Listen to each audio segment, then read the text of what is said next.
राहुल गांधी जी और मोदी जी को खड़गे जी को गाली दे रहा है, कल वो अमित शाह और मोदी और अडवाणी सब हो रही है। जिसकी सरकार है वो करेगी ना घुसपैठियों पर काम।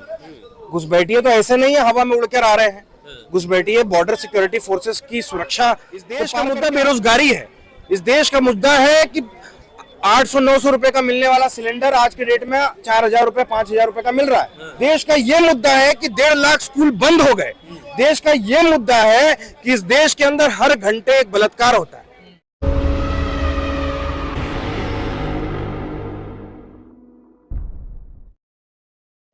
कांग्रेस के बड़े नेताओं के ऊपर वार कर रहे हैं और उन्हें धमकियां दे रहे हैं। आपके नेता डर के भाग रहे हैं, पवन खेड़ा सामना नहीं कर पा रहे हैं। ये आपकी सोच है, हमारे नेता ने डर के भागे नहीं है, वो सामने खड़े होकर उनका वार कर रहे हैं, उनकी बातों का जवाब दे रहे हैं। डर रहे तो वो है जो जिन्होंने सीधे धमकियां ये देना शुरू कर दिया कि मैं जेल में डाल दूंगा। बोले पवन खेड़ा का पेड़ा बना देंगे मिल जाए तो। देख, मैं सिर्फ इतना ही बोलना चाहती हूँ कि जो व्यक्ति बखला चुका है, जिसको कुछ समझ नहीं आ रहा कि वो क्या बोले, तो वो कुछ ना कुछ तो बोलेगा। उसने जब ये शब्द यूज किया तो आप खुद एक पत्रकार है, आप छोटे मोटे लोग नहीं है, आप वो है एक हमारे कांग्रेस के स्तंभ है, एक भारत के स्तंभ है। उन स्तंभ के सामने आप खुद ये चीज समझ सकते हैं कि अगर वो व्यक्ति इस तरह के शब्द यूज कर रहा है, झूठे आरोप कर रहे हैं उनके भाई, मैं वही हम बदला, अगर हम झूठे आरोप कर रहे हैं तो हम ये चीज बोलते हैं, उसको साबित करिए ना हम झूठे हैं। आपको साबित करना चाहिए। मेरी बात उनका है, सरकार में मेरी बात साबित तो उनको करना चाहिए। हमने आरोप अगर लगाए हैं तो उन पर लगाए हैं, तो उन आरोपों को बस क्लियर करे ना। वो उल्टा ये क्यों कह रहे हैं कि हम जेल में डाल दें। सच्चा इंसान अपनी बातों को स्पष्ट रखता है और जो बुरा इंसान है अपनी बातों को घुमाता है। इससे आप भी समझ सकते हैं और हम भी समझ सकते हैं। आपके ऊपर एफआईआर हुई है, आपने क्यों नहीं एफआईआर कराई अगर वो गलत है तो? अब धीरे धीरे हमारी पार्टी इकट्ठे होकर काम करेगी ना। हम एक मुट्ठी की तरह काम करते हैं, हम अंगुली की तरह काम नहीं करते। गाली देगा, देखिए गालीबाज का जो हुनर होता है वो यूनिफॉर्मिटी की तरफ होता है। वो आज अमित शाह, वो आज राहुल गांधी जी और मोदी जी को खड़गे जी को गाली दे रहा है, कल वो अमित शाह और मोदी और अडवाणी सबको गाली देगा। वो उसके संस्कार का हिस्सा है।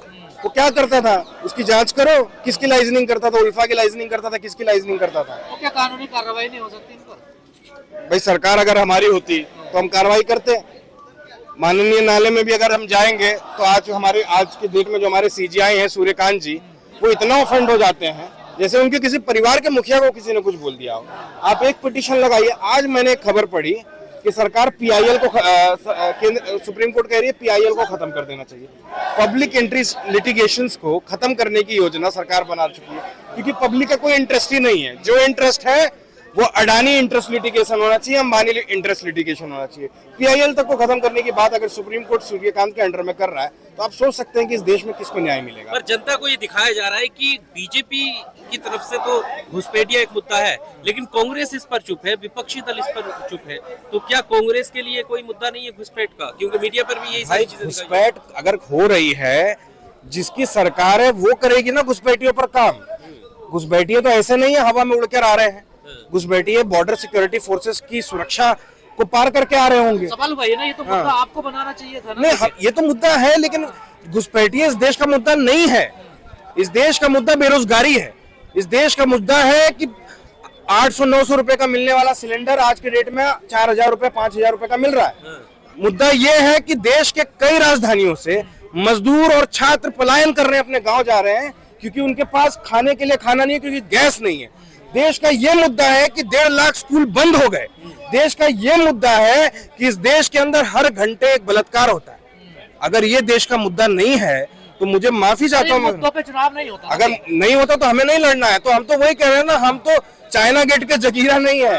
हमारे पास मोदी और फांसीवाद से लड़ने की हिम्मत तो है, लेकिन इनके जितना कमीनापन नहीं है। सर, आपने रोजगार की बात करी, ये यहाँ पर भी घुसपैठ का मुद्दा उठता है कि हमारे देश के युवाओं का रोजगार घुसपैठिए खा रहे हैं, यहाँ तक बयान आते हैं। कौन घुसपैठिए खा रहा है? जो बाहर से मैं तो कभी नहीं देखा। जैसे हम लोग इंडिया में लोग देखते हैं कि लोग मरे जा रहे हैं कि यूके का वीजा मिल जाए, कोई मरा जा रहा है कि अमेरिका का वीजा मिल जाए, कोई मरा जा रहा है कि उसे दुबई में नौकरी मिल जाए। मैं आज तक ऐसे किसी अमेरिकी या फिर किसी दुबई वाले को, अमीराती को, या फिर ब्रिटेन के आदमी को, या अमेरिका के आदमी को, स्पेन के आदमी को, साउथ अमेरिका के आदमी को देखा हो कि वो कहता हो कि मुझे भारत में नौकरी करने जाना है। कौन घुसपैठिया आके नौकरी खा रहा है भाई? ये तो फालतू बकवास बात है। लॉजिक देखो, इलॉजिकल का कोई लॉजिक नहीं होता। कोई घुसपैठिए, कौन नौकरी पा रहा है? एक तो आपके लोग जाकर 5-5 लाख 10-10 लाख की संख्या में जीसीसी कंट्रीज में जाकर नौकरी कर रहे हैं, वो आप बात नहीं कर रहे। आपके लोग जाकर अमेरिका में लोगों की नौकरी खा रहे हैं, आपके लोग जाकर ब्रिटेन में नौकरी खा रहे हैं, और आप बोल रहे हो आपकी नौकरी कौन कौन खा रहा है? नौकरी होनी तो चाहिए। बांग्लादेशी कैसे आए बांग्लादेशी? मैं यही मुद्दा उठा रहा हूं कि इस देश का गृह मंत्री, इस देश का रक्षा मंत्री अगर निठल्ला होगा तभी बांग्लादेश से लोग अंदर आ पाएंगे। ऐसे तो सवाल यह है कि हम अपने आप को विश्वगुरु बताते हैं, लेकिन हमारे देश की कूटनीति किस स्तर पर है? ये शर्म की बात है भारत के लिए। एक कूटनीतिक फेलियर के रूप में मैं इसको देखता हूं।